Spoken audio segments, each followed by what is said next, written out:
Hello, welcome to Conscious Convo, episode 33. You're here with me, Craig.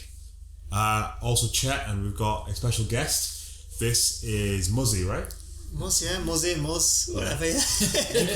I call him Muzzy. Muzz if you want, yeah. This is the first time we've done a podcast with three people in person, right?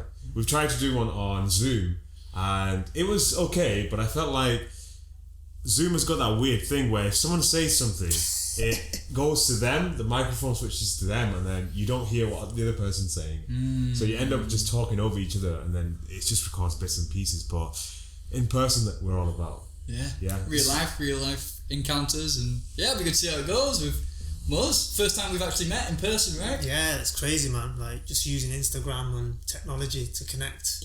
Like, just lean out, man. Make it happen, right?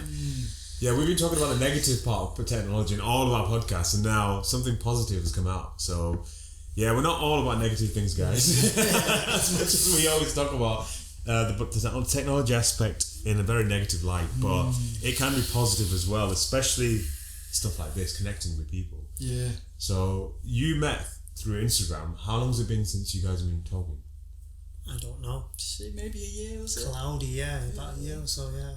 Really? Yeah, through people or through direct, just saying hello. I don't know. Has it been about a year? I reckon so, yeah. It's one of Yeah. those things where you just... It's funny, isn't it? You just get somebody, or you know what they're about, even maybe it's within language, or... I don't know what it is, but just by talking, it's like, yeah, there's something there, I like this guy, and hopefully he feels the same, obviously, while he's here today. It's a vulnerability, I think, like being honest, open, honest, and being vulnerable. That's the key to power in this day and age for me. Yeah. Quicker people get that, the more powerful they can become. What do you mean in regards to being vulnerable? Power? Well, for me, is looking at you doing some great stuff on your Instagram, and if I was to sit and question, is it okay to contact Craig? Is it okay to send a direct message? Is it okay to like his Instagram? Is it okay to look through his Instagram and connect with other people he's doing stuff with? Whereas me now, I'm just like a doer. So I just lean into the direction and then let go of the rejection or someone not responding and being okay with that. So that's where it probably came from. Me just going, boom, you're amazing, man. That's vulnerability. Really, truly seeing what you're doing and going, this guy's cool. I'm going to actually show that appreciation, especially when men don't do that a lot. We can tiptoe around each other. So for me, that's how it becomes powerful, showing the softer side, man to man. Such a good point to say that person who's outreaching or sharing a compliment or something, that they can feel the anxiety or the vulnerability towards it. Like, will it be accepted? Will it be pushed back? Will it be ignored? And all of that is just mind stuff, isn't it? It brings nothing to the table. Like, what's there to win or lose other than how we see ourselves? And it doesn't have to have any weight to it. You can just do it and not want anything back from it. And maybe that's a big part of the difficulty of why we don't exchange. You know, even smiling at somebody in the street, or you have eye contact and somebody will look away almost within 2 seconds, depending where we are. Like, are you looking too long? Does that person want to say hello? Can't talk to anybody on public transport. And is this all the lack of vulnerability or fear of rejection, or am I interfering too much? I guess that's why social media really helps, because you have, we talked about the barrier of being behind a screen being an issue, like in terms of human interactions, but it's also a positive thing. So that same negative characteristics on social media where you might feel, in person, I don't feel like I can just walk over to this person and say, hey, how you doing? You've got something there to protect you, which is a barrier, a screen, where you can message a person and not feel like, if he doesn't respond to me or if she doesn't respond to me, it doesn't really affect me that much. I haven't really met the person in person. So I guess it can also work the other way, which is in a positive light. So you don't have to feel like, you don't have to put a lot of pressure on yourself for you to approach someone and for them to respond and, to take it at heart, whatever their reaction is. So I guess that aspect is very interesting as well. Quicker, I feel like it's quicker at time to save yourself going for dinner with people and networking like the old days, and actually, because you're exposed visually with parts of your life, you can't hide that part. So you can probably create a picture, if that's what you want to call it. Maybe it might be, you might have that judgment view on that person, but at the same time it allows you to see if you align with that tribe. So for me, you know, I will lean more towards people who are doing vulnerable stuff than sort of fake stuff, if that's what you want to call it. And that allows speed. For me, speed wins. You know, I'm one of those type of people that likes answers quick. I've always been that type of child. Give me the answer, fail fast. You know, I like that version of life. For a lot of people, it's like, have patience in your life, and I get that. But I'm like a kid in a sweet shop. If I want some sweets, I want to know how to get them the quickest way possible. Go and work, go and make some money, go in the shop, go and buy it. I'm very logical like that. Right. Yeah. So like. So basically, it's almost like you don't beat around the bush. If you're trying to get somewhere and then you're trying to ask someone, what do I need to do to get there? You don't want them to kind of give you like a massive course and sell you something. You want the answer, regardless of whether it's a pleasant answer or not. The straightforward answer, whether it pleases you or not. Yeah, just give it to people straight. I feel like that is a very common characteristic of Europeans, where they just prefer things bluntly as possible. They don't intend to make it blunt or hurtful towards anyone, but they want to talk straightforward without any glossing or sugarcoating on any of the things. Whereas here in the UK, we have this, maybe it's an issue, maybe it's not, but it can also be an issue where we, instead of just saying to someone that dress looks horrible on you, you beat around the bush and eventually you almost hurt the person indirectly without being truthful. So you can't beat it. You just got to be truthful as much as possible. So I guess that also ties in with what you just said as well. Don't know what you think, Greg. Yeah, I think it's very cultural and sensitive to people's feelings and how they are, and how maybe too sensitive in the sense that we lack vulnerability because we want to be told a certain thing, or we don't want a harsh truth, and that's a bit of training, isn't it? There's a practice in Scientology. I think is it the book called Dialectics? Anyway, it's something they do in Scientology where they sit someone down in front of them and they just speak harsh to them. Pull out all their personal truths, their traumas, and because we respond and react to like Dragon's Den. Dragon's Den, yeah, you're riding crap, not selling it, things like that. But you're sat there and you're being told all these things that are your shadows or your dark side, or just things that will put you in a stressful position.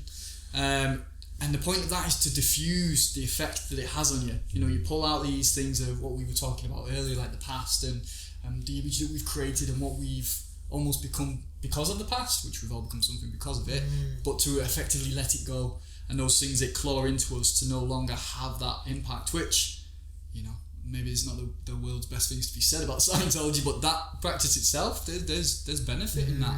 And I'm talking about Scientology because I'd done years ago, when it was a big thing, and I was like looking into it, all the research behind it, and there's a talk that Tom Cruise did, and he's saying in it like, if there's cause Tom Cruise, Will Smith, John Travolta, all these guys really were they? Yeah. I loved it. It was invented by a sci-fi.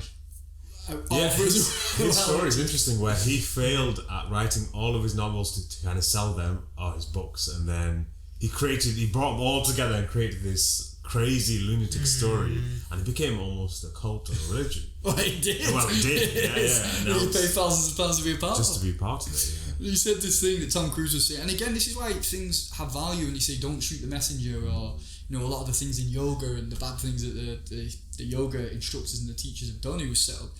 Old country, Bikram, and some real grim things, but some of the teachings can still have the purity and the impact. It's how we take them.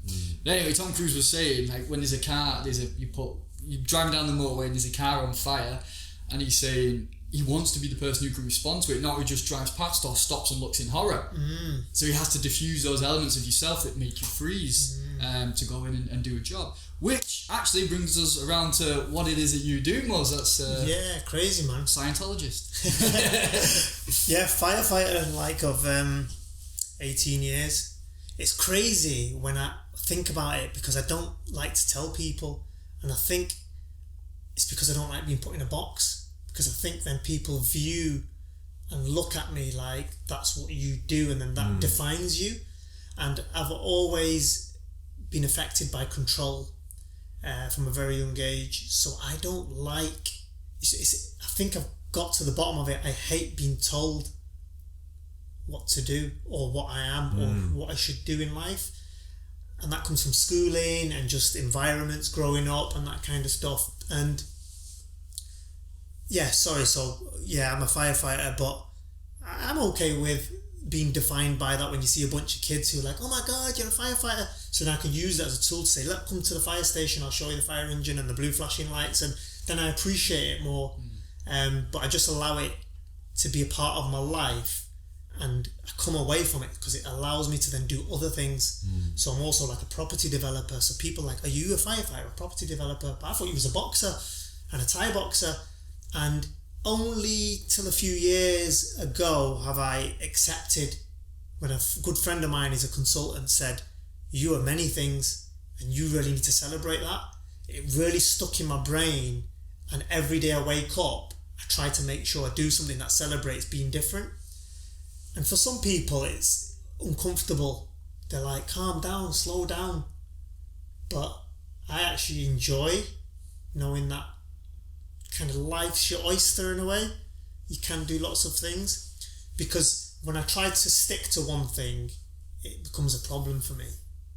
So like my job, people saying this is it, this is you, this is your career, it becomes a real issue for me. Like, oh my God, like I think there's more to me. I like art. I studied art at college. I did all these creative things. So I am now exploring all those different things. But that's my job, and it does bring its challenges. We did mention this before, where we said the Jack of all trades podcast, where I've got the same traits where, when I was growing up as a kid, all these other kids were talking and being asked by the teachers by questions like, what do you want to do when you're old, and what do you want to focus on? And most of these kids didn't really have an answer, but they were almost forced to think that they had to choose a path. So a lot of these young kids, they were not older than about 11, 12, maybe 13. They were coming out with answers like, oh, I want to be an accountant, or I want to be a lawyer and all this kind of stuff. And like, do you really want to be that? Do you really like numbers? And most of the kids will be like, no, just, that's what my dad does, or my older brother does.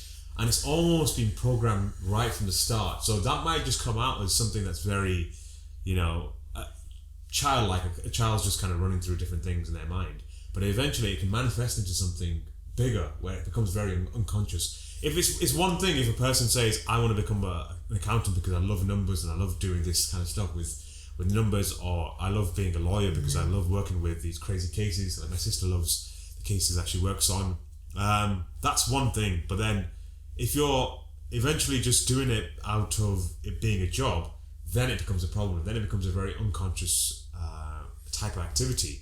So that's why I feel when the kids are immediately responding and saying, oh, I want to be like an accountant or a lawyer or something, it's not putting down anyone who does that, but it's also showing a light to how, certain things someone might say to you, or the pressure someone might put on you and say, what do you want to do when you grow up? What do you want to be defined by? Now that becomes a burden in itself, because now you have to grow up thinking, I have to be something all the time. So I think we mentioned a few podcasts ago, the hardest thing in the world to do is to be nothing at all, to be defined by nothing. So when someone asks you, what do you do? I just kind of mix around and juggle around with multiple things. And then it's like when people ask you, I thought you said you were a firefighter, or I thought you said you were a property developer. And it's like, you've... Even that's kind of weird when, like, property developer, it's like, ugh, I want to be sick. Because to me, it's basically saved a load of money while I was dishwashing, working in a restaurant. Literally bought my first little house, renovated it up, had a couple of students living in it, had it for a few years, kind of found a little system of how it worked, and then sold the house, made a little bit of money, tried it again, and like this weird thing of like, looking at LinkedIn or whatever, what do I put on there? Do I say my firefighter? I've changed my LinkedIn profile 50 times in the past 2 years, and realised that I feel like just going on there and saying, hi, it's me, I do everything. Like, get out of this whole idea of what we're supposed to be doing, right? And yeah, I'm really uncomfortable with it. You're a property developer, you're this, you're a firefighter, It's just weird because we give it too much value. Yeah. And I don't want people around me who either struggle with dyslexia or study with the education system or poor or whatever to ever think that, oh my God, he's so great, he's done all this stuff. I struggled at school.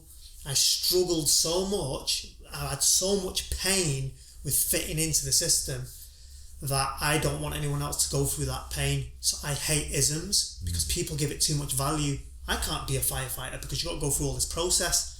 But I failed 4 times to get into my job. And people were like, you're not going to be able to do it. You failed 4 times. And I got in the 5th time. It's about stumbling. You know, I always tell people, imagine your life like a 100-metre track. Try to tell people this. And it's got hurdles on it. Don't train too much to jump them hurdles. Run at it, go and jump over those hurdles and tell me how many fell, and then pick them up and go at it again until the hurdles stay up. My idea is like that. It doesn't always work. You know, there is a place to become an athlete and master getting over it, but a lot of people hold themselves back and don't go over the stumbling blocks because it's attached to a negative idea of failure. For me, that's the problem with, you know, not a problem, but that's, I think, one of the things we're going through at the moment is people are seeing so much stuff on Instagram and social media and out in the world that looks beautiful, which is fine. For me, it's inspiring. So I will do things in order to get to those places. But for a lot of people, they're holding themselves back and getting depressed and going, I can't do this, it's too much, man. Rather than be comfortable working in a coffee shop and just grafting. You know, that's why I did, like, have patience, man. Life's long. Stuff takes time. You mentioned earlier was about depression and anxiety, and that not just being typecast to ourselves in certain definitions of job or roles, but also with thought and emotion and thinking I should be feeling this or I shouldn't be feeling that. Can you go into a bit of what happens when these heavy thoughts come, or anxieties, and your story really, man, and how you've got to this level of understanding that you have, because you've got a great insight, and you know it's not particularly come through seeking a stage of enlightenment or the deep interest that myself and Chet have to figure life out through this spiritual sort of path. You seem to have this organic knowledge that has just come through living. So if you could share a bit about your past and how you've got this incredible mindset. I think these conversations would have probably been different 15, 20 years ago, because people used to know me as Mad Muzz, crazy guy, stuff like that. And people show me photographs now on holiday and me climbing up a statue or diving off a boat into the sea and stuff. So for me, it was basically, when you grow up, we're in a time where you wouldn't have conversations about mental health and thought and process and why we act and behave the way we do. So living in that period, you know, I was going through a lot of stuff, whether it was at home or series of events that had happened to me. I was mentioning to Craig before, like I nearly got murdered when I was 9 in a mugging, which was really traumatic. So I've never had the tools at the time to have a psychologist or have any repair done, right? So I guess through your experiences, you live a certain way and you then wire up your body and your feelings and thoughts a certain way. And also being a man as well, you probably add to that where it comes to how you're meant to behave in society, and then you become this thing which is an adult, and you're still living in a child's body.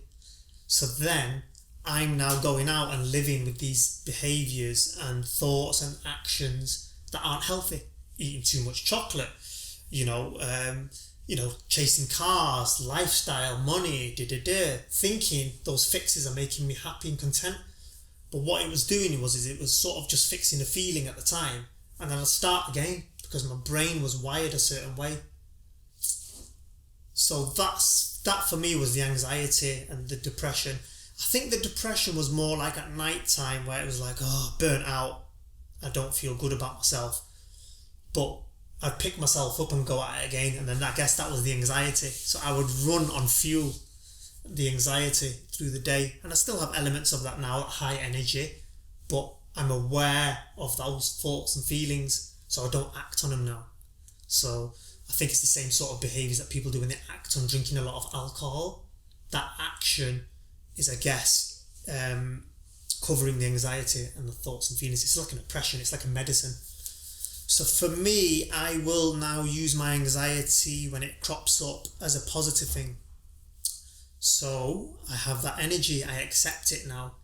Through tools of learning about recovery, the brain, who I am, why I've behaved a certain way. So I literally went through years of counselling, CBT. I will take bits and snippets, meditation, Buddhist meditation, practicing Islam in my way. That's bringing me spirituality and going, I've got lots of gifts now, and I will not put myself in a box and define myself, but I will use these elements of spirituality to now become this person who can do loads of things and be in a place in the world that gives these gifts back to people as well. So yeah, going back to anxiety and depression, pretty much now for me, it's about being aware of it when it arises and making sure essentially that you don't react so you end up in a road rage, or for a young person to end up in prison because they've got violent, or for someone to, you know, take too much drugs or drink and then they end up, you know what I mean, in an unhealthy way. So for me, it's about carrying this toolbox. I visualize, I'm very visceral, like with vision. So I start my day and I create a toolbox in my head, a physical box. I visualize myself walking with this box, very quick thought, and then as someone comes and approaches me and some kind of weird stuff happens, like whether it's road rage or someone's bad behaviour, I quickly just go, okay, calm, check my breathing. So those tools just help me get through the day and get through the hour or get through to lunchtime. And I think for me, that's basically what life's all about. I could get burnt in a fire tomorrow and be dead. So what's the point in living in the future and being too depressed and anxious about it? So for me, it's about keeping it in the day. My mentor always said that to me. Muzz, keep it in the day. Where are you at today? I'm stressed. Okay, keep it in the hour. Right, what do you mean keep it in the hour? Like, don't think about 5 o'clock when you've got that meeting. Think about breakfast. Really get yourself present. Actually touch your body and become attached back to your body. Because I think this is what we've become. We've become very, very disassociated with our bodies. And that's come from, I think, film and media, and also how men should kind of like act in a way, like this alpha male thing, and the way sex is sold to us, and, you know, this kind of way of fixing ourselves and making ourselves happy. And that's why the world essentially in some places is a mess in some areas, because it's men running it. You know, they don't just meet another man and hug and cry and release. They show their robes and their, you know, their watches and their socks. Yeah, sorry to go on there, guys, but yeah, like, to get into it, it's just, yeah, man. So, do you feel like, obviously, through the process of working as a firefighter, like, there has to be some sort of point you've got to where you've approached a particular scenario where it might be a burning building or something, or a crushed car and you're pulling someone out. Did you ever feel like these toolboxes were refined because of certain scenarios you were in your job? Or did you swap things out because of things that happen on your job as well? It's really difficult because at work, it's very difficult to get into a spiritual state when there's a burning building and there's actions to be taken. I definitely get out of my head at that point and get into the what do we need right now on the fire engine while I'm driving it. So I'm thinking about the guys in the back, like they need water. Where am I going to park? What happens if something explodes outside this building or this car? So for me, I get way out of that spiritual thing at that point and take action and allow my body and anxiety to be used in a positive way. That adrenaline allows me to physically help support the team in this thing that we need to do. A bit like a football game or a boxing match, because I was a boxer for a long time, so there was elements where there was not enough time to think about the spiritual stuff. And I always go back to that story of my mum. she used to say, don't think too much, you'll think yourself out of the situation, or you know, sometimes I just take action physically and do things and it works out, and if it doesn't work out, it's like fine, you know.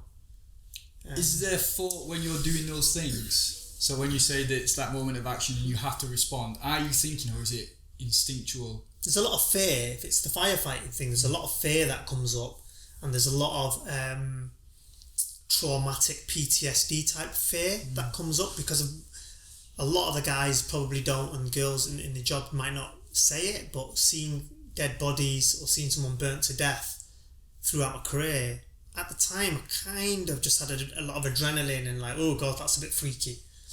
But over time, I reckon it's probably recorded memory, and there's nothing I can do about that. I just have to try and allow it and be. You know, I've had all the panic attacks and all that kind of stuff. I'm quite open with all this sort of stuff. But yeah, I know there's no way of getting rid of seeing, you know, people taking their own lives and seeing people dead in car accidents. Kind of try to see it in a spiritual way. Like, I was gifted to be a part of that person's story and journey. But I accept today that my mental health, if that's what you want to call it, will be different to someone who's not seen that kind of trauma. It's not normal for humans to see that kind of trauma. And 18 years of it, not every day, it's enough to have, you know, we get the fire call, the lights are blaring on the fire station, the sirens are going off, the anxiety levels are disgusting, but someone's got to do it. I'm a cog in the system, and I'm positively like part of that cog.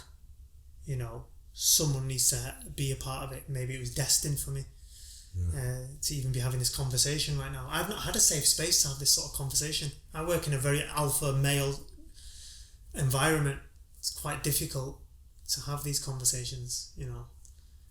But yeah, I think that alone is a massive part in it. You know, that you're in that environment, but there's not that space to go, let's talk about what the hell we've just seen, or what we've just had to do, what we've been through, and even the minute scale of that, people in the office. You know, they've got the HR system, which the HR systems I've encountered in my past, it's just a script. It's let's get this ticked off, and was that okay? You know, it's not human. And that's in an office, like, where people are just stressed and bored or angry or frustrated at deadlines. Like, this is a whole nother level, and not having that as a part of it, I think, is a misstep, or not yet a misstep, something that hasn't been realised. As you were saying earlier, having a conversation about mental health or emotions when you were 9 and experiencing those things wasn't even a thing, wasn't even there. No. So perhaps this is that move forward, and for men to talk openly, or men and women in business to talk openly, or the public services to go, we've got to help the people who are doing these jobs at the same time. You're doing an incredible, very brave job that you do. What support does that require on the outside of it? Because people could maybe see, oh, that person's a firefighter, or they work in the doctors, you know, and they say, oh, they just get used to the job and they're fine, or they get a bit jaded with seeing these traumatic sights and become numb. I think it's because there isn't a form of, like we've mentioned this before, discharge. Like, how do you discharge from a situation where you've rescued a burning, crisp corpse? You know, someone who's been burnt completely. It's difficult to process that. I can imagine how difficult that must be. Whereas, you know, in a situation where someone's committed suicide, hung themselves, in that scenario, at least you've got the full body present. Whereas when you've got something that's burnt to a crisp, I remember when I think it was when Paul Walker, the guy from Fast and Furious, died. I think his photos were leaked when he was pulled out, and just seeing the crispy corpse, that was quite weird. Like, obviously through numbing of all the stuff that's on the internet anyway, to see something, I think I caught it on live leaks, and I don't know whether it was a fake or whatever, but just to see a crispy corpse, it's weird. It shakes you to the core, doesn't it? So I think, in terms of the PTSD and like suppressed memories that come up and stuff, and, you know, eventually it comes out as anger or whatever, frustration or something comes out, it leaks out into your other parts of your life. There has to be a system somewhere there that says, you know, maybe just having spaces where people can talk about these things and say, actually, what did we actually witness today? Like, let's sit down as us who've been a part of that, and let's just process and talk about what the hell we've just seen. So then, this will contribute towards at least letting go of that. Maybe it won't correct the whole thing, but maybe letting go of what you've experienced. So, I mean, you do have posters up now in the workplaces about mental health and that kind of stuff. Sometimes a lot of the stuff can be tick in the box exercises, but sometimes, I've used these kind of services, and you're never going to get a quick fix, but it's enough for me to go in a space and have 6 sessions of therapy with a counsellor to say, gosh, this is what's been going on. I've always been that type of person that I want someone else to tell me, like, oh, this is how you go about it, and it works for me. It doesn't always work for everybody. So when a counsellor sat down for me for 6 sessions and said, have you ever thought about this? And this is where it's coming from. And it's okay to feel like that. I'm like, boom, boom, boom, boom. Greatness just comes out of me then, because I'm thinking, I've always relied on other people to kind of give me my emotional wiring and set up that confidence, I call it. But now I'm starting to become more confident in myself and being comfortable in my own skin, as they say in a cliche way. I just wanted to jump back into something you said, Chet, just regarding that experience with like a burnt body and then someone who's obviously took their own life. But for me, the experience is actually worse to see the other way, actually, because I think it brings in more memory and like sadness to how this came about, to this idea of life. Well, it might have been an accident, and then this other way was somebody's actually chosen this route, and that's why I think I purposely try to explore mental health more, especially with men and that kind of stuff, because I think from what I've seen, I feel like it's a duty upon me to make sure it doesn't happen to people around me. And me picking up if someone else messages and they're not in a good mood or something, is to respond in a way that can support. You can't fix everybody, but I think having more powerful conversations like this is important to that. I mean, letting go of what is right and what is wrong, and how to live, and how not to live. It's always going to be conflict. But I think these podcasts and this safe space allows people to go away. It's like diet. I still see it as good food.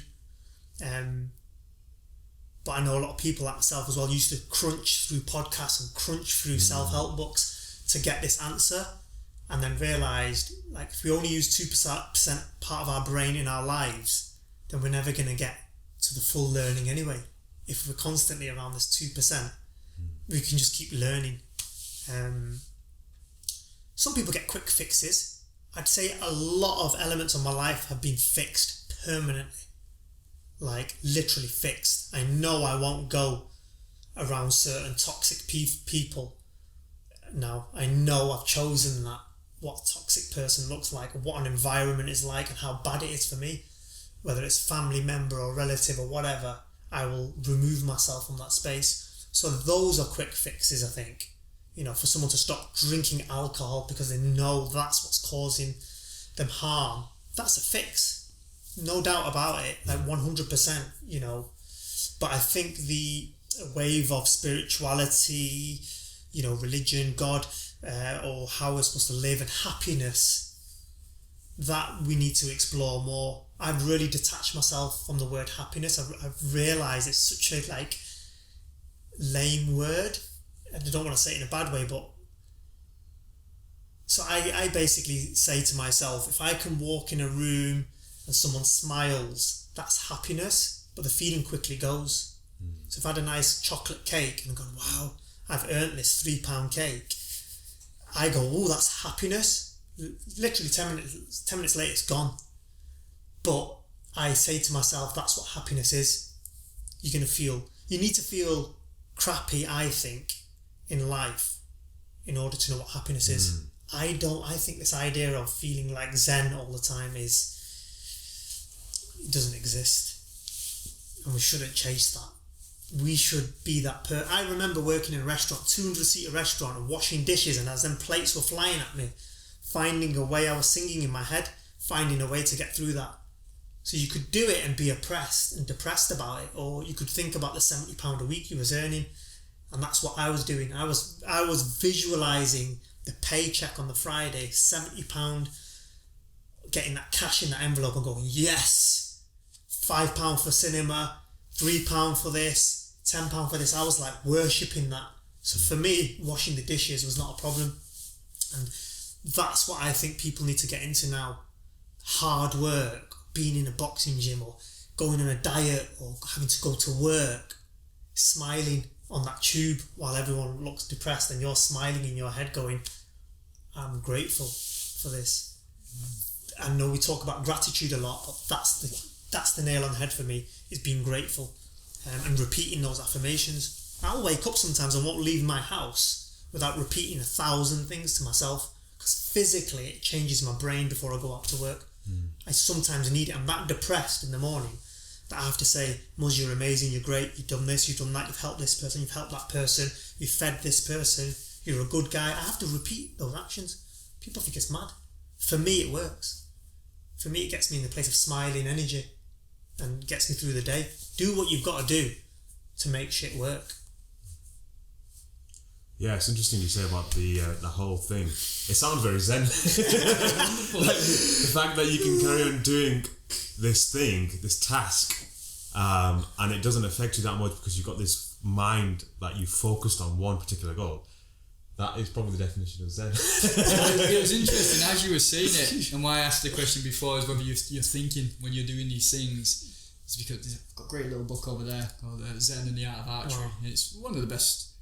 Short book, but a very easy, understandable approach to what Zen actually is, because it's something that you can't understand through words.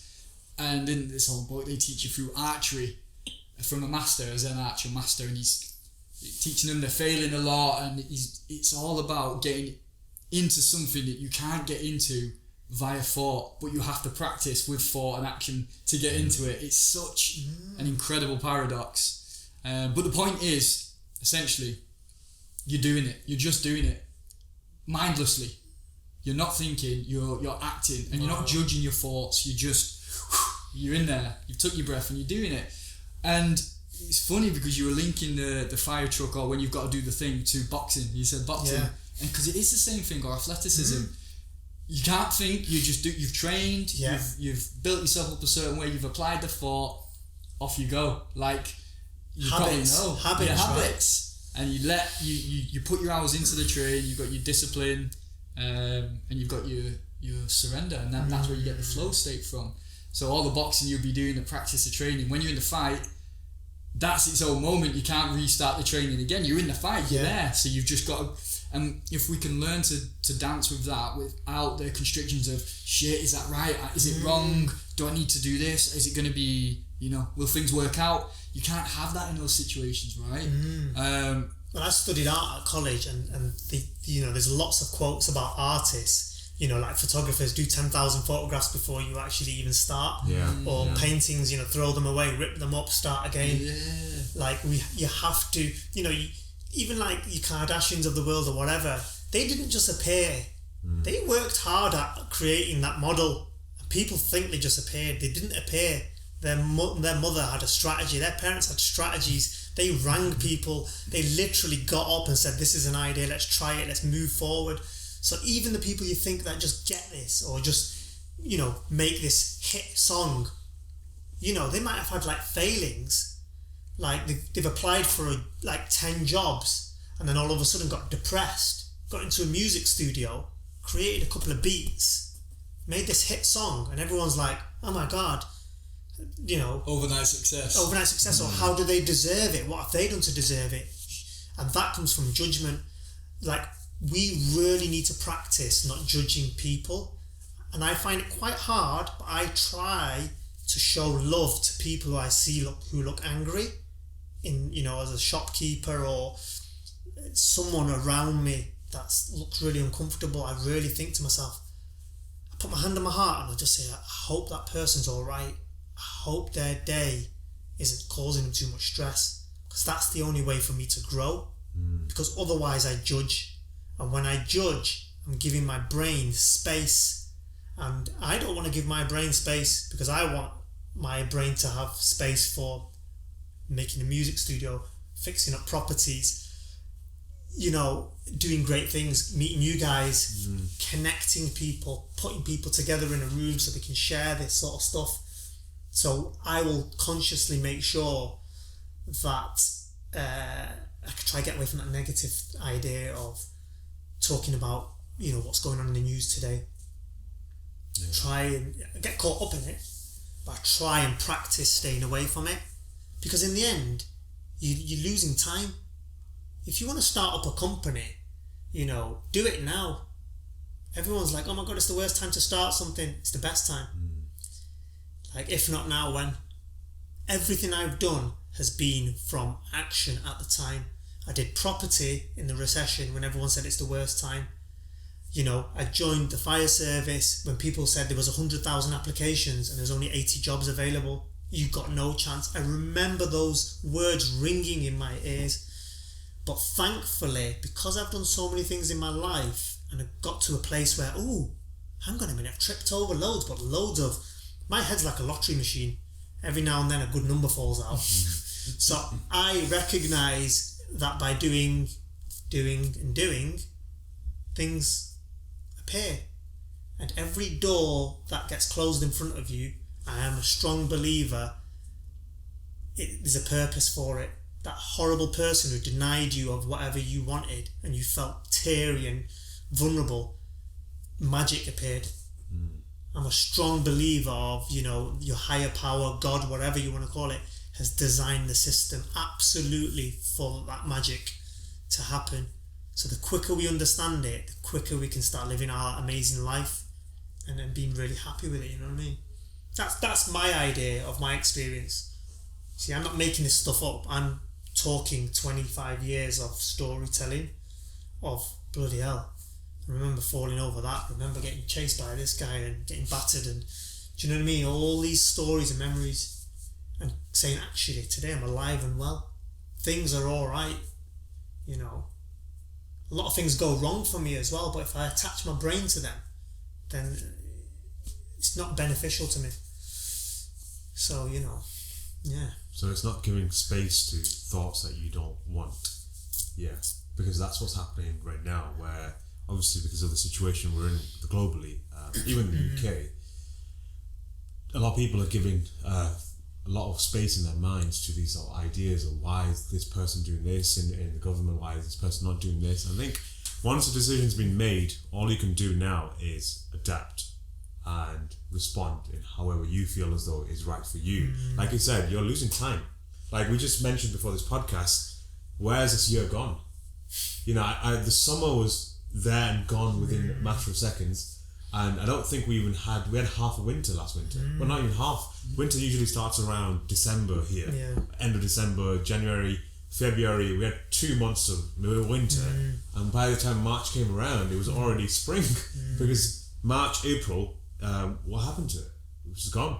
So we have to really think about it in that light, and if one thing that people should take away from 2020 is not all of the negative things that happened. Yes, that's a big part of it, but how quickly time is gone when you're so caught up in a particular situation, when the whole world has come to a standstill and everyone's talking about the same thing, and you're still deeply involved in those conversations about why is this happening, why is the government not done this, why is this person not done this, why is this company not supporting me in this way, you know, these kind of things. 3 months have just gone like that, just by having that thought, waking up every day and thinking, why is this happening? And going back to, just jumping in, because a thought came into my head there. So I've been seeing it on social media, a lot of people saying, like, kind of jokingly or whatever, or, well, 2020 was just kind of like a waste, or it's kind of gone. Like, I find that like really weird, because from the beginning of this COVID stuff happening, I've literally taken action, and when I look back, I think loads of things have happened good. Now, it's not me trying to blow my own trumpet. I'm thinking I chose to go, I'm going to buy this property in COVID when it was a bad time to do it, and I renovated it, and I got to a point where I couldn't get builders in, couldn't get materials, and literally I tripped over and got to the point where I managed to do lots of things this year, and adjusted and just navigated with all the hurdles and brick walls in the way, and come out and gone, actually, I didn't waste any time this year. I just met you guys like now, or so yeah, I think actually it's a choice. Choose what you want, and if you don't know what you want, ask others. Lean. I started writing a book about leaning. I keep saying this word leaning, and a friend of mine said, look, Muzz, you should start writing this book. Started writing this book about how to lean forward and take action, because I do feel like I'm an action type person. And my bag got stolen with the book in it about 2 months ago, and I wrote about 100 pages. Now I can't write properly, so it took me a long time. It was probably 3 or 4 years worth of work. And when I got to my car and I realised my bag had been nicked, I told a few people, and they were like, oh my God, like, really, that book that you was writing? I said, yeah, I'm absolutely okay with it, because it was meant to happen. It wasn't destined for me to go further with that book. And I just started again when I was on an aeroplane, started writing again. That, for me, is the win in life, when you can accept failure, rejection, or pain as just a thing. Yeah. What do you get from that? Like, what do you learn from it? Why do you have to learn from it?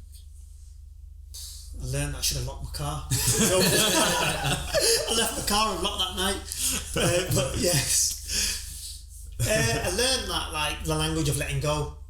Followed a lot of stuff from Melody Beattie and read a lot of her stuff about how letting go. And I think practicing that letting go.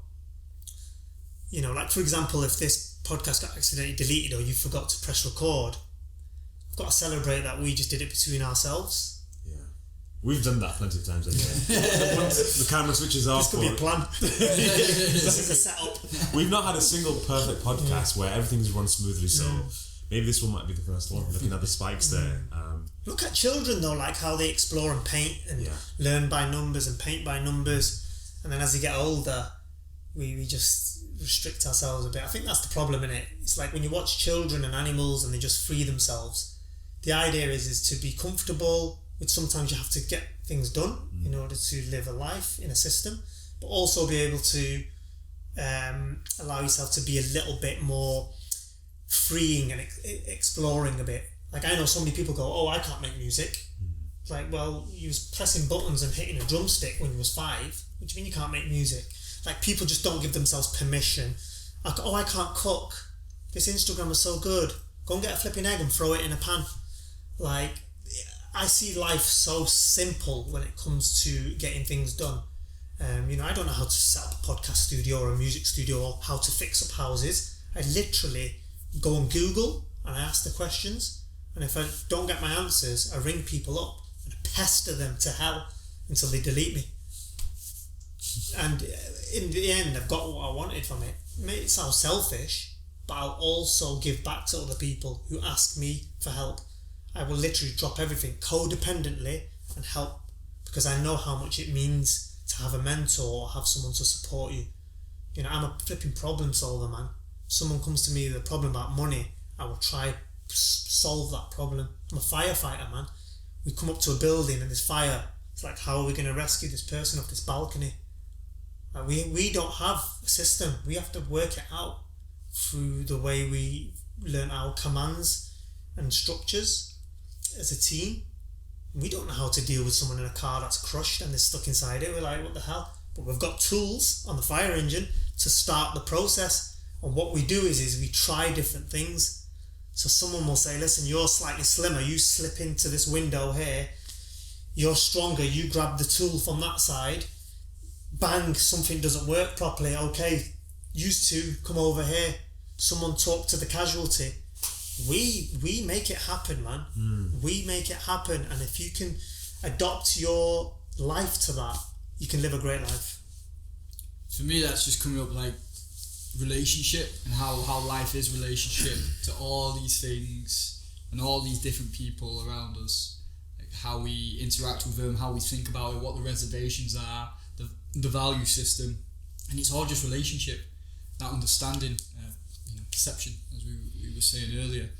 And if you've got this relationship that you have, which is very positive and very healthy, to see that the value is what you choose it to be, or that you're not afraid to keep pestering somebody and asking them, or you're not bothered if you can't cook because this food doesn't look as good as somebody else's on their Instagram. You want to do it, so you go and do it, fully accepting it might look like crap. It might taste not nice, or it might come out, but it's not going to come out perfect the first time. Which is something we should all know and all have somehow that taught to us. Not, because you are taught from a young age not to fail and to make sure it's perfect, make sure it's right. Having that experience of going to an art college is great, especially if you're lucky enough to get a great teacher too, which I suppose much more artists, an art teacher, they think differently and they're a bit more out there than the framework because it's art. So to go into it with the value system based on you just want to do it, and the outcome isn't the end result. If you get there, great, but the first time isn't going to be the masterpiece, is it? No, and before it, there was more anxiety and there was more depression around it, but because I had so much professional help and learned through the new world we're living in, those became tools to not just be like a robot, essentially, to be able to think for yourself and question things. And that's why I think we're going through that shift of questions about religion and questions about this. But I think at the same time we're in that kind of muddled stage as well, where there could be too much information overload and our brains are just getting a bit messy with it. But I think if we choose what we want, like when you go into a shop, you can either get all the sweets and mush them in your mouth and mix them all together, or you can say, I'll have marshmallows today and then tomorrow I'll have cola cubes. Do you know what I mean? As you can tell, I'm a sweet monster, jockey monster. So to add to what both of you are saying there, it's very interesting. So to go back to your point, and to come back to yours in a second, it's exactly what you just said there. You learn the process of learning. You understand that this is how you learn, which is you do the damn thing, and you know that you're going to keep failing it. You go in there.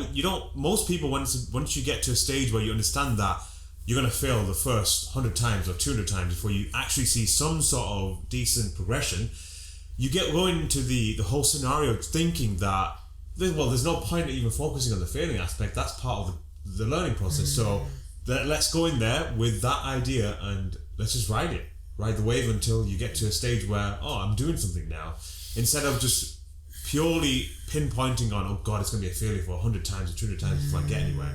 So maybe it's that. Maybe it's the fact that we've already created a system where kids come out of school, or kids are in school when they're forced, for a very short period of time, you can make your mistakes. So in 4 to 5 weeks, you're allowed to make as many mistakes as possible, but then you don't understand that. Like you as a kid think, by doing it and then failing, that isn't really a failure until someone points it out to you. The teacher says to you, you're wrong. You've got 1 out of 10 in this test. That's where the problem comes, because what you've done is you've told the kid that you can fail as many times as you want. You've told him indirectly you can fail as many times as you want, but then you also told him that by failing you're wrong. So you eventually give him a test after that for 4 or 5 weeks and say, this is a test we're trying to aim for, but I just want you to fail as many times as possible. Wow. How do you process that as a person? So you go through life with that mentality now that, the world says failing is fine, and all these people that have made it big and have succeeded, the Kardashians that we were talking about, footballers, boxers, they made it big. They failed like more times than they've ever succeeded. But then you're teaching a system where you're saying to people, yes, failure is great. Let's celebrate failure, but then don't fail. An analogy that came to my head then is like what it means to when they say that the bottoms fell out of your cup. Do they say, is that saying? So yeah. Something along those lines, right? And that's completely what it is. Like, how are you going to fill that? How am I going to have my tea if the bottom of that cup isn't there? And that's what accepting failure is, or being allowed to work with failure and go, it's part of it. And if you can't, you're not allowed to fail. There's so much tension and fear in, well, how am I going to drink my tea again? Because there's no substance to hold it in. You're not allowed to hold it in. You can't fail. But when you can fail, you can fill your cup because you're going to fail. So the tea can be held, it will rise. Because you're allowed to fail, you've got the grounding and the stability there to move into it. And to add to what you just said with that, if you're in an extreme scenario, like for example, you said you bought property in this really tough time. If you're in an extreme scenario, that's when those tools are really brought out. That's when you really churn yourself and you cultivate your practice, because in that environment, in extreme situations, is when you really go on almost like a fast track course, because you've got no other option. You're in for example, if you're in a very financially poor situation, you've got kids to feed, And an option isn't for you to just sit there for 10 days and think, oh, should I buy property or should I build a company or not? You need to do the damn thing and hope that you float, and not sink. So I think in extreme situations, like you said, maybe extreme situations are the right situation to do something new or to change something about you, or to go, like, how many people have we talked to and they've said that, well, lockdown has been horrible for me because I've just been sat on my own and not really been around people, and it's been difficult. Well, it's been difficult because you're in a situation where you're uncomfortable. So maybe what you need to do is explore that a bit more. Maybe get yourself into more of those situations. So if the thing happens again, which is what's happening right now, another lockdown, you're better prepared. You're in a scenario where you think, okay, I'm now not living in this fantasy world where people are always hogging around me and we can always have social interactions and stuff. I'm in a situation where now, if shit's the fan, I can survive alone and I can live a pretty decent life alone for a bit before I go back into the world. So maybe also doing that. Welcome to the 1940s and stuff, when there was war and rations and stuff like that, right? Where people had to do stuff. That's why when you go to some poor countries, they don't have the anxieties like we have here. I speak to my cousins in Asia and stuff like that, and I was having a conversation with a guy who I've just bought an Afghan rug from, and isn't it amazing? On WhatsApp video, we were having a conversation. In Pakistan, he's based there, but his dad sort of creates the rugs in Afghanistan, and I bought this rug from him, and he was asking me about London, Manchester, but he was calling UK London, and I was, and he was wanting to know the dream over here, and I was saying, you're in an okay space where you are, because we were making enough money doing what they're doing. And he was like, right, I appreciate you telling me that, because we feel like when London and England is so much money, you have all these great things. And again, it's been sold, isn't it? Like, that's how happiness is created. And I'm sure there's a certain element to money and how it's used as a tool to feed your family and friends and get you out of that poor space, right? Everyone wants comfort. But I was just trying to say, look, guys, stay where you are. This idea of, the grass is green on the other side. It was always green on your side because someone else was looking at it. People tell me all the time, you've got this and got that. And I don't practice enough of, because I feel it's arrogant. If I look at like what I've got and go, oh, yeah, I've worked hard, I've done this, I've done that. If I start celebrating, I feel uncomfortable with that. Maybe because of my own low self-esteem. I don't give myself permission, but I have started to give myself a little bit more permission by buying myself a motorbike 2 weeks ago and then going, oh, this is weird, I'm allowed to do this, but I did it. And because I wasn't celebrating those things enough, I was actually talking myself out of things, making money and doing stuff, but putting it back into stuff and not spending time on myself. Went on a yoga retreat last year. It's like, oh, I'm a man, I'm allowed to do this. It's like a bunch of weird spiritual folk on this thing, but I'm on it. I can adapt generally, I think, in any situation because I let go of judgment. And my friends are like, oh my God, I would have loved to come, but I can't. Like, why? You've got the money. Like, they're just not giving themselves permission. And I think that's the issue that we have now when you hear people's voices. You can hear what they're saying. You hear young girls and young guys and old guys going, oh, I'm too old for this now. Oh, I can't do that. Oh, isn't she great? Those words are so dangerous to self that if you keep repeating those words outwards, you are going to manifest that life. This whole idea of law of attraction and all that. I get it. You say things and you will attract those things. If you talk rubbish and vulgar stuff and negative stuff, you're going to create those people because you're going to attract those people because you're going to hear someone say something negative or destructive and you're going to become friends with them because you align with them. And that's the importance, and that's why I think in one way I've ended up in this room. 15-20 years ago I would have never sat in a room like this with you guys. I'm a strong believer it's happened because of, like, people say, oh, isn't it so sad what you went through when you was 9, you nearly got killed, it was a horrible traumatic thing. I actually this year almost thanked the guy in my heart for what happened, and actually did that by asking myself a question: who was this guy? What happened to him in his life that he felt like he needed to mug a 9-year-old and then get his money and then stab him at the end of it with this knife and try kill him. And it took a long time, and now I actually have love for this guy. I almost went to the point where I was like, who was this guy? I need to find out where he is and see if I can support him if he's still alive today. Right. I nearly went down that road because it was healing for me to do that. So part of recovery and the stuff that I've learned is actually to the people who've hurt you in your life, or people who are destructive, to actually start to love them and find not having, what do you call them, bitter feelings towards those people. That allows you to free yourself, and when you free yourself you can become amazing. What are you freeing yourself from? I was going to say, could you so in the past, when I had feelings of anger towards others, or those bitter feelings towards this guy, or people who've let me down in my life, what I was freeing myself of is, I don't know if it's a spiritual thing or God gave it to us, but almost like, if you can let go of those things, I promise you good things are going to happen to you. It's almost like this conversation with God or your higher power, that if you stop self-destructing, there's people out there who are just waiting for you, like almost like angels or whatever, and saying, you can now have this cake that you was waiting for, or now you can have that money. So it worked for me, like letting go of money. All of a sudden I started making more money. My friend was like, let go of it, like a fear thing. I was like, what do you mean let go of it? I don't understand this. It was really going, I'm not going to be worrying about it. Worry was killing me. So when I let go of the worry, all of a sudden I could ask questions like, can somebody borrow me some money please? Well, because I had no fear attached to it. And they say, yes, no problem, you're a good guy, I'll borrow you some money. Ooh, I can now make some more money now. That is how I've seen my power work for me.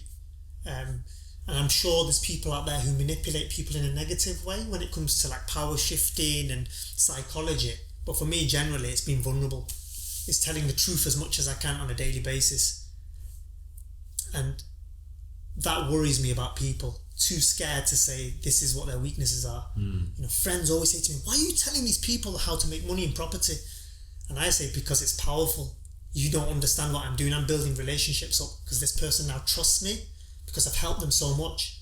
And they've got a friend who fixes cameras or who can fix cars, and they now help me to fix my car. And that is tribe.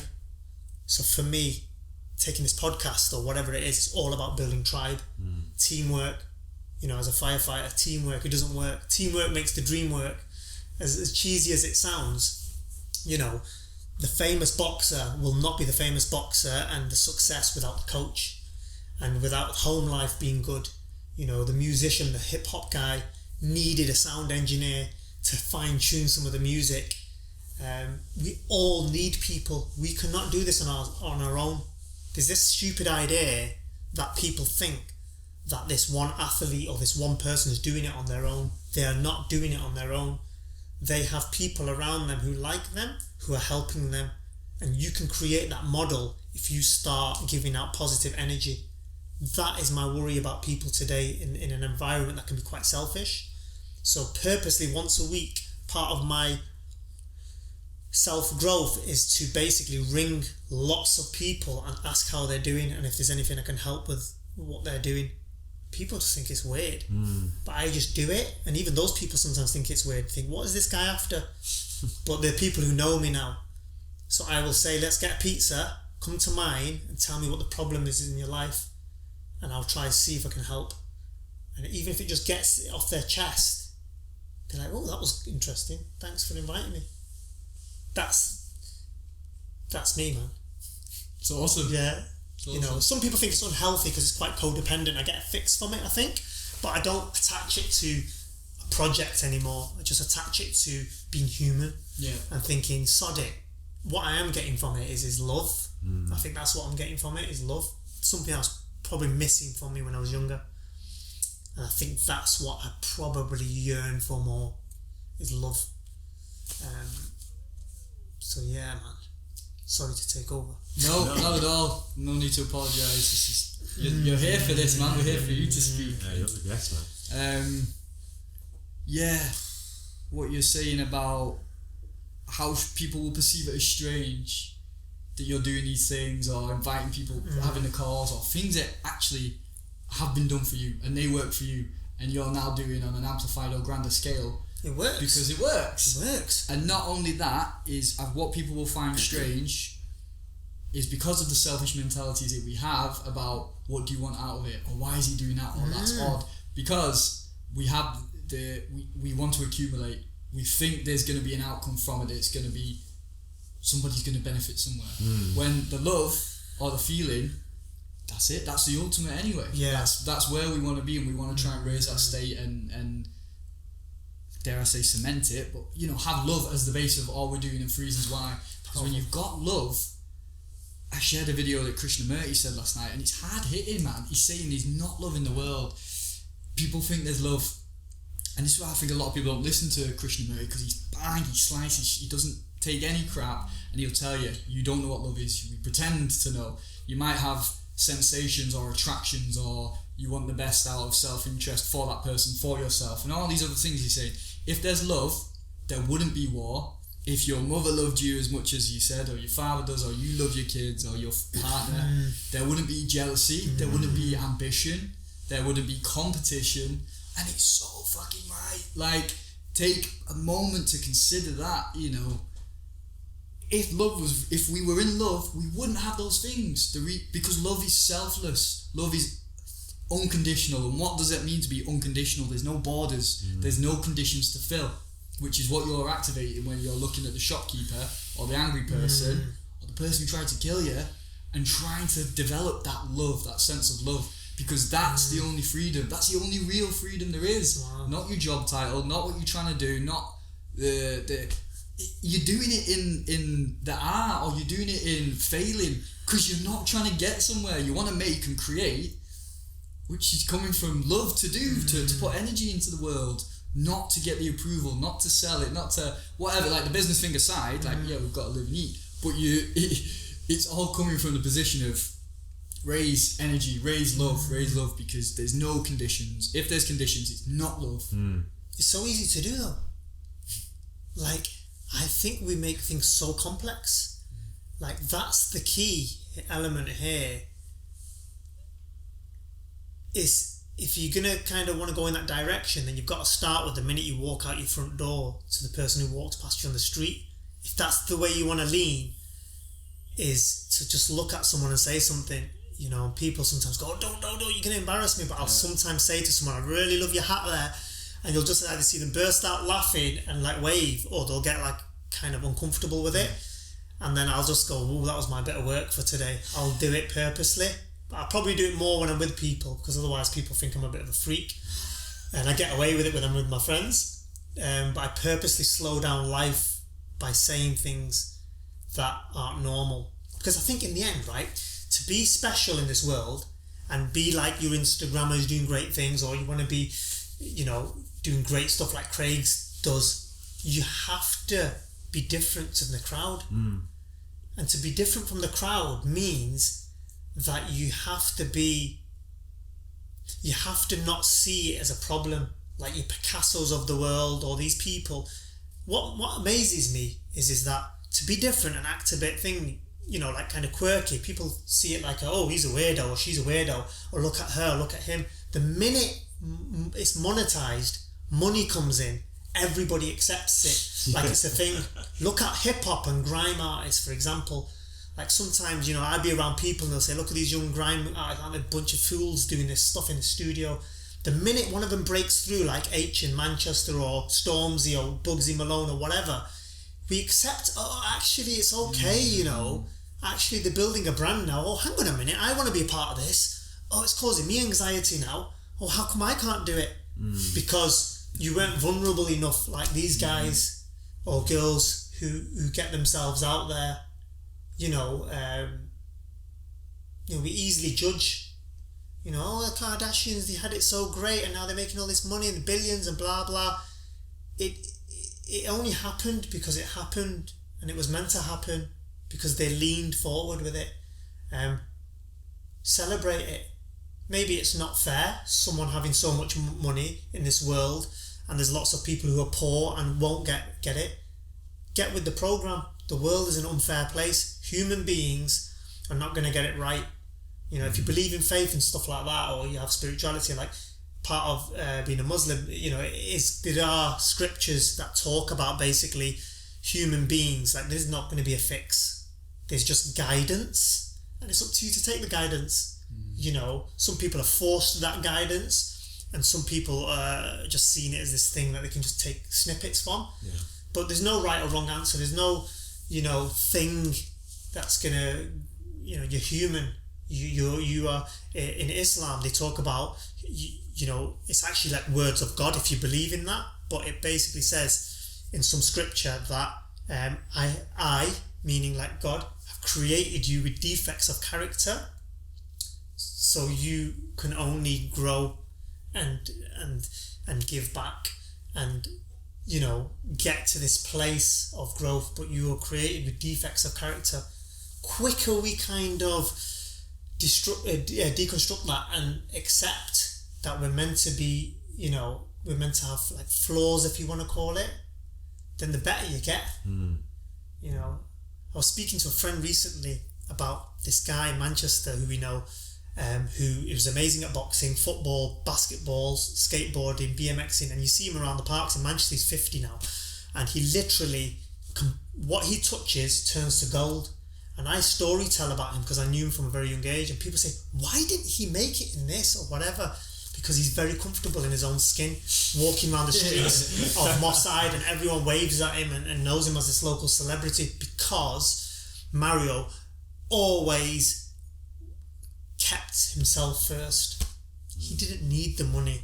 He's happy not making millions, but being this guy who you just watch him doing backflips off the street or whatever, or climbing up trees, or what he touches turns to gold. And I just think everyone has their place in this world. You know, whether you're a street sweeper, you're a podcaster, you're a musician, it's just finding it. Jay-Z was going to become Jay-Z because through his struggle, you know, he became Jay-Z. You've got to find your purpose. And I know they're talking about this idea of purpose all the time. I'm not sure how healthy it is, because I think people keep chasing to find the purpose, and then they could just drop dead and not know if it was a purpose or not. So I think we have to be very careful with purpose. But I think it's healthy for people who are, let's say, for example, in a job that's destructive and they're literally going to work and they're in pain every day. There's definitely a purpose for that person not to be in that place.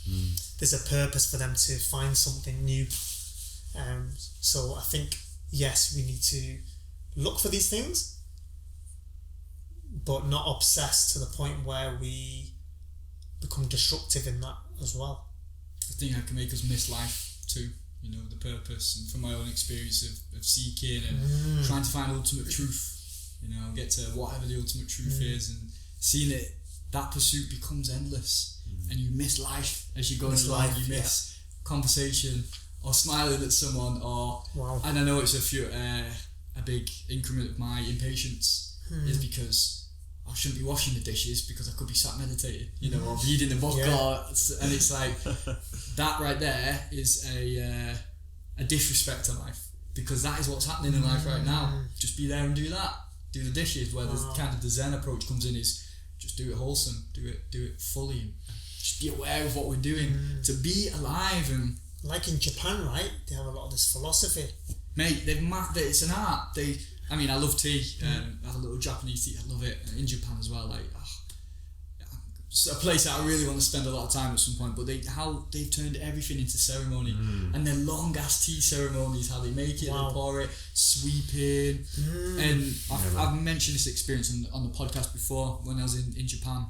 I went to Kyoto, and there's the biggest wooden temple, the biggest wooden Buddhist temple in the world. Beautiful. Man, and you're walking into the temple, and this deer just chilling with all the humans. And there's a video of this guy, he bows to the deer, and the deer bows back, and it's oh god, it's beautiful. And I went into that temple, and there's a massive wooden Buddha there, and it's like, and I always said, if I could just sweep the floors of this for the rest of my life, I'm done. I'm there.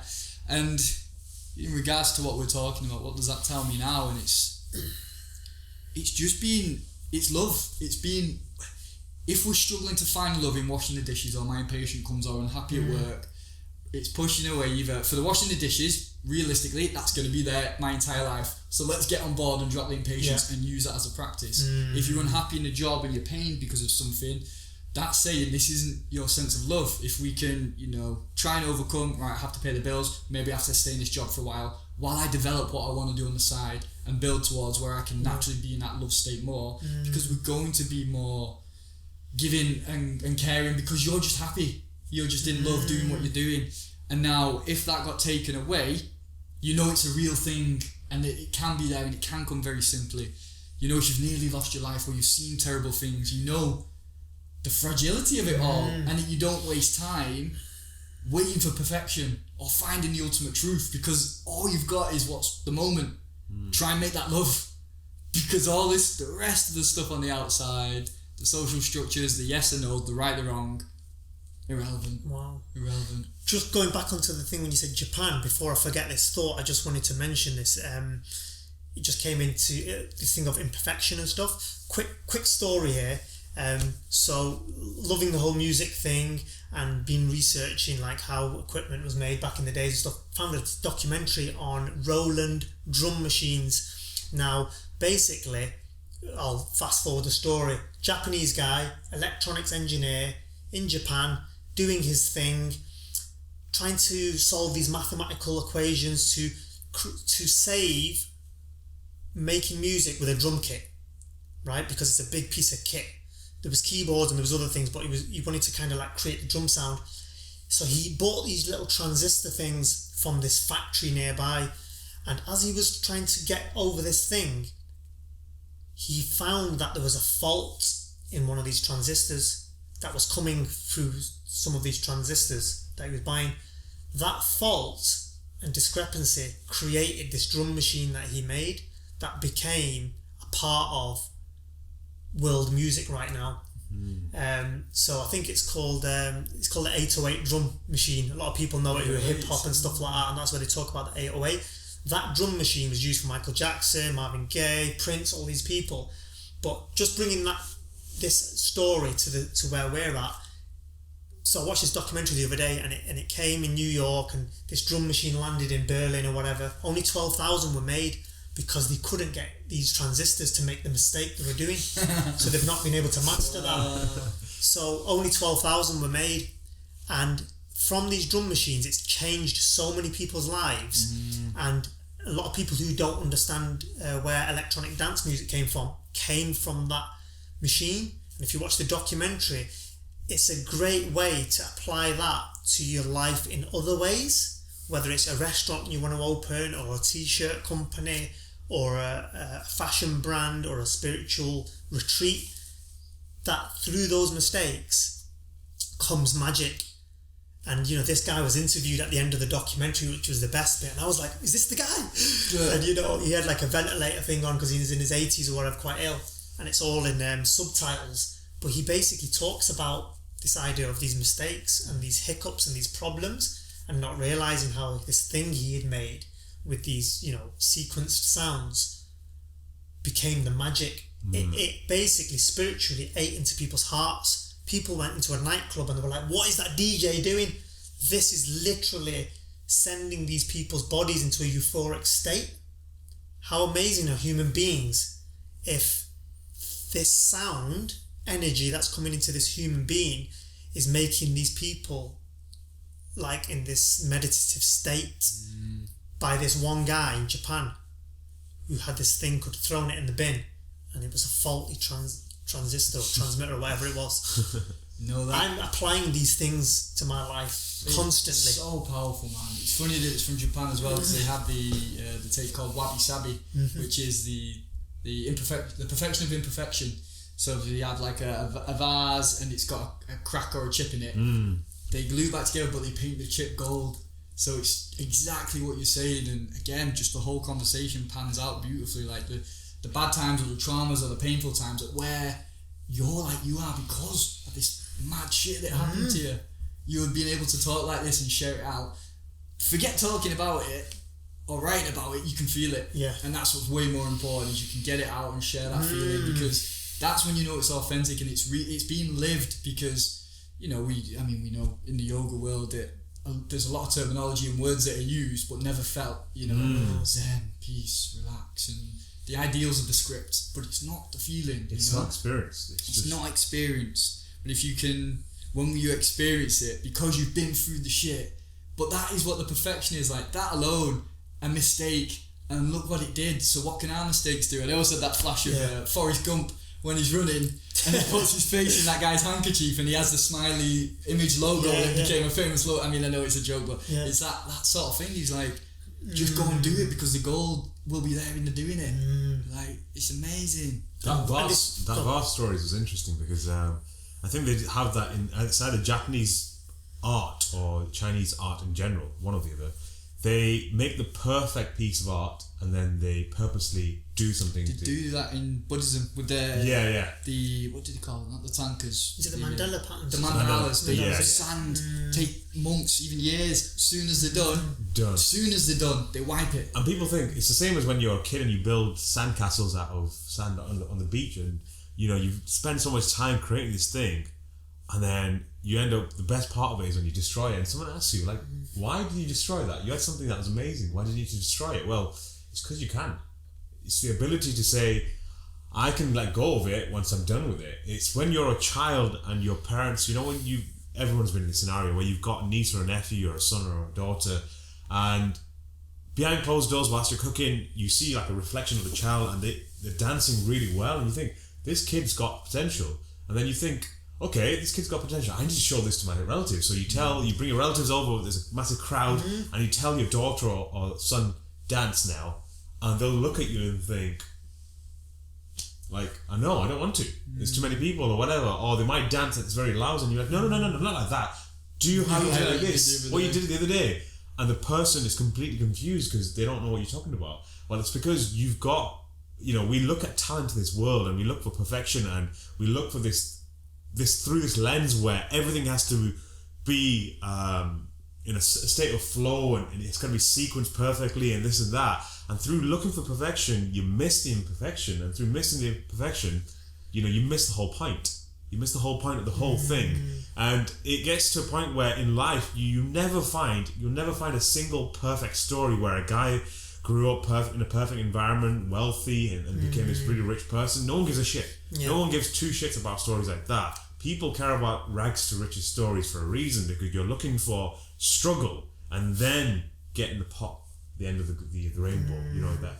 That's what people are looking for. And no one wants to be given the perfect movie, because you're not going to watch a boring movie that has the perfect, scenario and the conclusion's perfect and this and that, but there's no struggle. There's no dragon to chase. There's no princess to save. There's none of that struggle. If there isn't a struggle, there isn't a story. And for the whole of life, you look at the whole of religion, Eastern teachings like Hinduism, great battles and war and relationships and love and this and that, and you go to the other side of the world and the same things, the struggles that people have to go through, that's the stories that we're looking for. And that's something that we have to really be attentive about. That's what we're looking for. Storytelling's powerful, right? Yeah.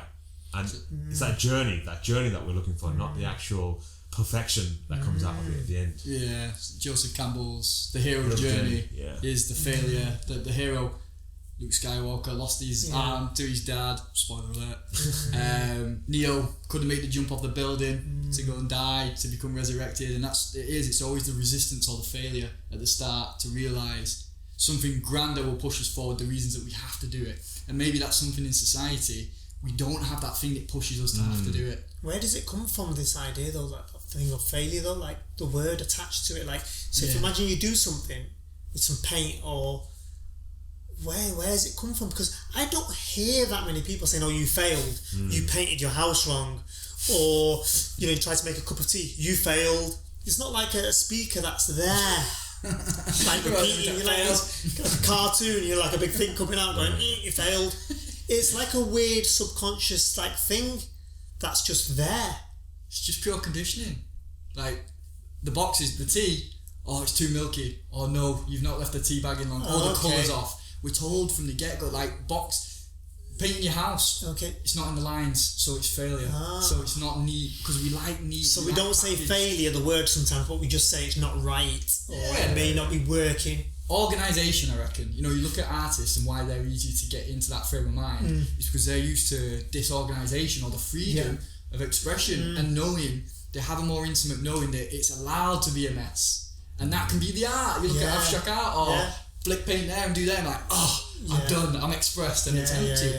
But the regular world where we don't have as much creation going on, it's here's your box house, here's the same colour as every other building, here's what you serve in a coffee shop, here's how an office should be run, here's how many sales you should hit, here's how you talk to another human to be polite and respected.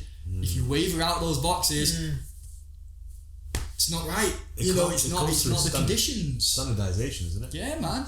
But on the same note, what I'm trying to explore with myself now with stuff like this, and it sounds really bizarre, but what I'll do now in my head, only to practice my own judgment or like, is this right or is that wrong, is say to myself, maybe because we have those things, we have a great speaker and a great camera and a great camera phone and a watch that's nice and things that might serve me as well. So I try to think, maybe the conditioning in a system in a certain way, like an architect's office or something, allowed a great building to be built, but there was so much oppression in there. But the people now who live in this building are so free and zen with it.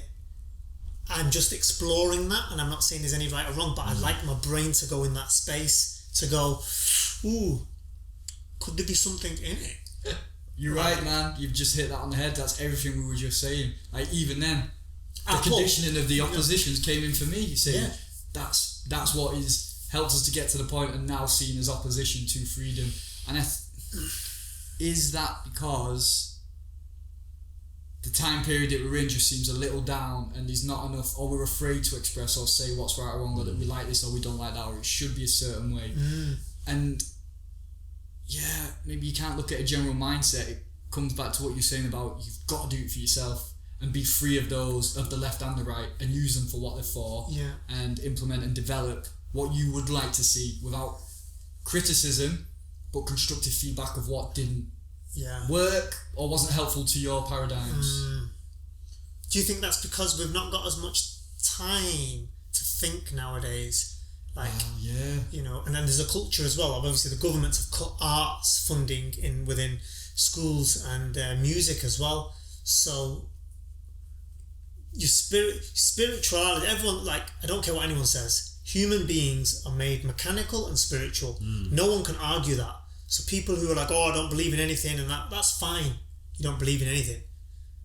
But you're not going to get away from saying that you are not a spiritual and mechanical setup. So if you are, what are you doing to nurture the spiritual? And that's my kind of take on going to work, doing your thing. You can find zen and spirituality mopping the floor in a cafe, or me washing dishes, and I find zen in that if I can. But possibly could we be in a place, because we've got the same amount of time that we've always had, but because we're now filling our time with social media and looking at stuff all the time, we're filling it, or we're losing it. I don't know. Is life faster, or are we just choosing it? Because I do see people out there in a lovely architectural house with a Buddhist thing going on in the corner and spirituality, and going, they're living such a slow life. Look at Craig. He's managing to do all this amazing stuff in his time. So it's a choice thing. It's a choice. It's a choice thing. And a lot of my friends say, no, I'm manic with business. You're creating the monster. You've got 25 employees. You are choosing that. No, I'm not. You are. You can wake up next week and say, I'm sorry guys, I'm going to have to come up with a plan next year. We're downsizing, we're changing, so you can find more time. Don't keep coming to me and saying, I'm stressed, and not do anything about it. Like, because I know it's hard because I've been there, but you have a choice, and the choice is saying to yourself, not anymore, enough's enough, I can't do this anymore. That for me was the language of letting go. Muzz, I cannot wear this many hats anymore. I'm calm right now. You wanted to see me 10 years ago. It served me for fixing up houses and doing lots of things, but it was very unhealthy because I weren't eating on time, I weren't drinking enough water, and I was probably flirting from different relationships with guys, becoming mates and then toxic mates and good mates, and it was just addictive behaviour.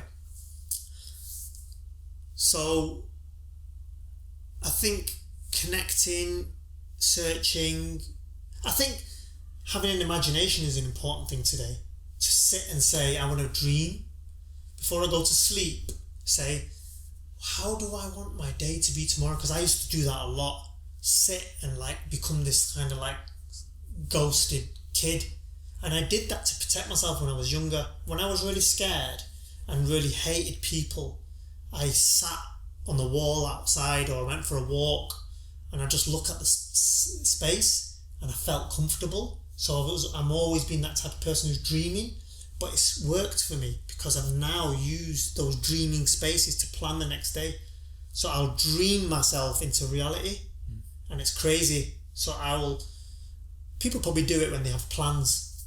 Some women do it really well with these diaries and stuff and really structured with it, but I will dream my next day.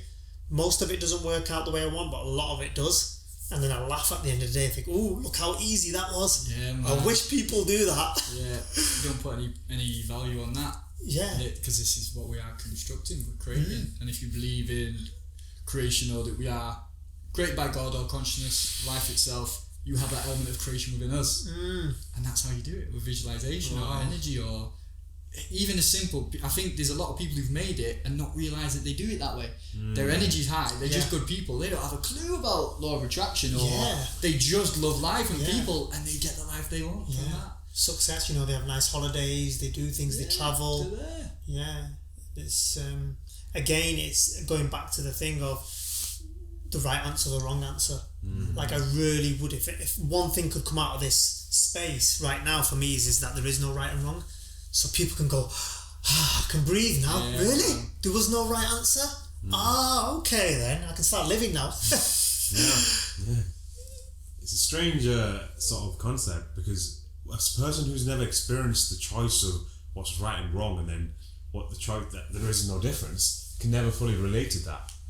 But I feel like you have to create, like you said, it has to be a conscious choice. You have to create that intent yourself. We mentioned this a few podcasts ago about how stress is worn with a badge of honor. Oh, I'm stressed. Or I don't feel like I've accomplished anything if I'm not a little bit stressed. It's like, that kind of mentality, move away from it. Stress doesn't need to, you don't need to measure it or benchmark it with stress as a form of I'm making progress. Because the thing is, you might think you're doing things, because when people say get things done, you might be doing a whole bunch of things, but the wrong things. So you're not getting anything done, but it feels like you're doing stuff because you want to learn to lose weight, so you buy the right shoes and you invest in the right sort of which gym should I go to and how I should train and how I should run, all this kind of thing, but you never get down to running. So it's like you've done all that and you haven't actually done it productively. All you've done is you've accumulated more shit just to make yourself feel as though you're doing something right. But I think that's where most people trip up. It's because when people say, well, you need to focus on the right things and the right foods and stuff, what you end up doing is you pep yourself, you kind of amp yourself up to doing the thing, but you never actually do the damn thing. That was like boxing. Yeah. Our coach used to say, turn up even if you don't want to turn up. But well, I'm injured, I'm weak. I remember boxing in the gym, sorry to jump in there, check. I had an operation on my left hand, right hand. So I was like, I'm out for 6 months. He was like, you come into the gym, you get your ass in the gym. I'm like, well, what do I do? We'll discuss that later. So I'd get in and I'd just move my body, or I'd punch, and from being in the gym for 2 months, my coach said to me, Muzz, watch what happens. So with my left hand, I was just literally punching on the punch bag, left hook, left punch, left uppercut. I was like, this is weird, one hand. I'm not joking. When my hand got repaired and I started sparring with the other guys, I was literally dropping and winding and knocking people out with my left hand. So because of this problem, this one became this magic, and it became my tool. And right now, 20 years later, my left arm's stronger than my right. These crazy gifts of Do you know what I mean? Taking any situation and making it something positive, right? Yeah, it's not always easy, man. It isn't, no. I feel sorry for people that it's hard, and they lost the job or, destructive relationships and all that. It's not easy. I think it's too easy to also be like airy-fairy about this and go, oh, you know what? This is what I did. Because when at the time, it was like hell for me. So I'll never ever say, oh yeah, it's great, life's good. No, it takes practice and it takes, seeking for help and being vulnerable. And you will find your way if you just keep leaning towards that direction and not be hard on yourself. Biggest thing for me is become your own best friend. Once you can become your own best friend, you start to smile at yourself a bit more. People are like, what does that mean? Like, you'll find it. You've not found it yet, but you'll start finding it when you become your own best friend. For me, becoming my own best friend is landing in this room with you guys and going away from here saying, I've won. The purpose of my life was not anything else. It was, I've won. The trophy arrived. I'm going to go home with it today because this happened. And this happened not for me, it happened because it happened. And take moments for people who are watching the podcast, take those moments, find gifts in helping that old lady with her shopping, and be selfish about it and go, I'm going to get something from this. I'm going to literally go and help that lady with her shopping and do it for my own purpose as well. That's okay to do that in life. It's all right. That person's also benefited from it, but you will also benefit from it. And that's why celebrities, when they go into rehab, they get told to give in these community places straight away. Go to old people's home and go and help them. People are like, well, what's that got to do with a celebrity who's got millions in their account and wants to get better mentally? Because by giving, you're never going to get away from it. It's a human condition. It helps bring back something to you. And that's why every time I go to a fire alarm at work as a firefighter and speak to a load of old age pensioners, I will always ask them, give me some gifts. While I'm in here and we're waiting for the fire alarm to go off, tell me something about life. And most of them in their 80s and 90s will always say, don't be too fearful because you'll only have regrets later. It's the pain of regret that will eat anybody up in the future. If you can look back and go, flipping heck, I'm glad I tried everything and I am where I am, you'll be happier. If you get to 80 or 90, you're blessed and go, oh my God, why didn't I just ask that girl for a telephone number? Or why didn't I just go for that job interview? Why didn't I just paint when I wanted to be an artist? That's going to be more painful. So for me, that's a reminder to myself to continue doing stuff and not a reminder to anyone else. I don't know how I ended up thinking about that. I think, man, that's a great place to wrap up. That's a perfect place to wrap up. Wonderful. Blessed. Most smashes duality. You Thank killed you, it, man. Mate, this was incredible. Yeah, I learned a lot. Thank you very much. Respect, man. Wonderful. Right, guys, so hopefully you guys enjoyed this. It's going to be on the usual platforms, Spotify, iTunes, and this is definitely one to watch. We say it all the time. This is one to watch just because of the expression and the passion that Muzz is coming out with. You can tell it's very authentic. Yeah, man. You can tell the difference between someone who's read about becoming passionate and someone who's experienced passionate. So yeah, this is one to watch. I really appreciate that. Thank you so much for coming on. We've got to do a part 2 though. Yeah, man. Let's do it. Yeah, perfect, guys. Keep going with it, man. We will see you on the next one.